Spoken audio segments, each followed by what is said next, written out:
વાલા ભાઈઓ અને બહેનો, આપ સર્વને પ્રભુ ઈસુના જીવંત અને પવિત્ર ત્રિએક નામમાં લોગોસ બાઇબલ સ્ટડી તરફથી પ્રેમી સલામ પાઠવું છું. અને આજનો દિવસ 24મી ડિસેમ્બર 2024 અને મંગળવારનો આ નવો દિવસ આપણા જીવનોમાં પ્રભુએ બતાવ્યો. માટે પ્રભુનો ખૂબ આભાર માનતા પ્રભુના નામને ધન્યવાદ આપીએ છીએ. આજે મત્થીની સુવાર્તા તેનો 2જો અધ્યાય અને 11મી કલમ. મત્થીની સુવાર્તા 2જો અધ્યાય અને 11મી કલમ ત્યાં લખવામાં આવ્યું છે, અને ઘરમાં જઈને તેઓએ બાળકને તેની માં મરિયમની પાસે દીઠો, તેને પગે પડીને તેનું ભજન કર્યું, પછી સોનું, લોબાન તથા બોળનું નજરાણું કર્યું. એટલે આ વચન આપણે માગીઓ સંબંધી એનો ઉલ્લેખ કરવામાં આવ્યો છે. હવે ઈસુના જન્મ વિશે સુવાર્તામાં માથી, માર્ક, લૂક અને યોહાન, એમાં સૌથી પહેલાં જે વર્ષની દ્રષ્ટિએ જોઈએ તો માર્કની સુવાર્તા લખેલી. માર્કે એમાં ઈસુના જન્મ વિશેનું કોઈ બનાવનું વર્ણન ત્યાં નથી. કોઈ માગીઓ નથી, કોઈ ભરવાડોય નથી, કોઈ તારોય નથી, ગભાણ નથી.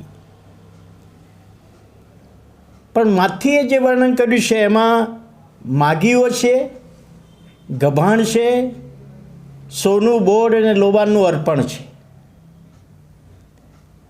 લૂકે જે વર્ણન કર્યું છે 2જો અધ્યાય અને 7મી કલમ, અને તેને એટલે કે મરિયમને પ્રથમ દીકરો જન્મ્યો, તેણે તેને લુગડામાં લપેટીને ગભાણમાં સુબાડ્યો, કારણ કે તેઓને સારું ધર્મશાળામાં જગા નહોતી. એટલે એને ધર્મશાળામાં જગ્યા ના મળી, કોઈ મહેલમાં જગ્યા ના મળી, કોઈ સામાન્ય ઘરમાં જગ્યા ના મળી, એટલે ગભાણમાં સુવાડ્યો એવું કહે છે. અને યોહાનની સુવાર્તા 1લો અધ્યાય અને 14મી કલમમાં નાતાલનું વચન છે. શબ્દ સદેહ થઈને આપણામાં વસ્યો, એ યોહાને સૌથી છેલ્લે સુવાર્તા લખી, અને નાતાલ વિશે એક જ વચન, અને યોહાનની સુવાર્તા 3જો અધ્યાય અને 16મી કલમ. અહીં આગળ જે પ્રશ્ન થાય છે કે માથી કહે છે 2:11 પ્રમાણે કે નાનું બાળક ઈસુ ઘરમાં હતું. લૂકની લખેલી સુવાર્તા 2જો અધ્યાય અને 7મી કલમમાં કહે છે કે નાનું બાળકને ઘરમાં જગ્યા ના મળી, માટે ગભાણમાં સુવાડેલું. જ્યાં પ્રાણીઓ બાંધવાની જગ્યા છે, ગાય ઢોર બાંધવાની જગ્યા છે, ઘેટા બકરા બાંધવાની જગ્યા છે, ત્યાં આગળ એને સુવડાવ્યું. હવે માથી કહે છે કે જ્યારે 3 માગીઓ ગયા ત્યારે કહે છે તે ઘરમાં જઈને બાળકને જોયું. તો આપણને પ્રશ્ન થાય કે આ બેમાંથી સાચું કોણ? માથી સાચું કે લૂક સાચું? અને બંને સાચું છે કે ઈસુનો જન્મ થયો ગભાણમાં, ધર્મશાળામાં જગ્યા ના મળી એટલે ગભાણમાં એ બાળકનો જન્મ થયો, એ બાબત સાચી છે. પણ જે માથીની સુવાર્તા 2જો અધ્યાય 11મી કલમમાં ઘરમાં જઈને, ત્યાં આગળ જે હિબ્રુ ભાષાના ભાષાંતર પ્રમાણે કહે છે ઘરમાં લાવેલા બાળક, એટલે ગભાણમાં હતું ત્યાંથી ઘરમાં લાવ્યા, એવો એનો અર્થ સંભવિત થઈ શકે, એવો અર્થ થઈ શકે. એટલે 2 બાબત બની. ઘરમાં ક્યાંથી આવ્યું એના કહે છે 2 જવાબો છે. પહેલો જવાબ, કોઈ યહૂદી કુટુંબમાં આ નાના બાળક વિશે દયા આવી હોય અને બાળકને ઘરમાં લાવવામાં આવ્યું હોય. પરંતુ આપણે જાણીએ છીએ કે યહૂદીઓ એ ઈસુને તારનાર તરીકે, મસીહ તરીકે, દેવના દીકરા તરીકે સ્વીકારતા નથી.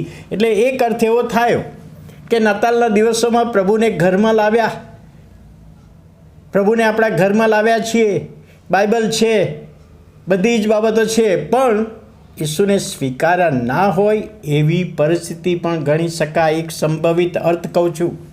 અને બીજો મિનિંગ એ છે કે ગભાણનો માલિક બાળકને જન્મવા માટે ગભાણ તો આપી, પણ એ બાળકનો જન્મ થયા પછી ગભાણના માલિકને થયું કે આ નાના બાળકને ઠંડીમાં ક્યાં બહાર રખાય, લાવો મારા ઘરમાં લાવું. અને મરિયમને કદાચ કહ્યું હોય કે તમે આવો મારા ઘરમાં, અને ઘરમાં આવ્યા હોય અને ત્યાર પછી માગ્યું હોય, ઘરમાં આવીને દર્શન કર્યું હોય. એટલે બીજો સંભવિત અર્થ કેવો કહી શકાય કે ઈસુને ઘરમાં રાખ્યા છે અને ઈસુનું કયું માન્યું છે ને ઈશ્વરને સ્વીકાર્યા પણ છે. એટલે બે અર્થ અહીંયા આગળ જોવા આપણને મળે છે.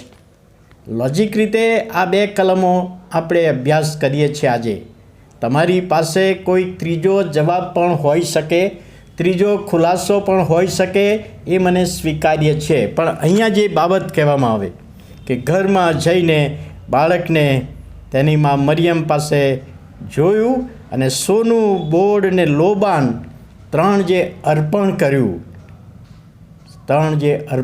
સોનું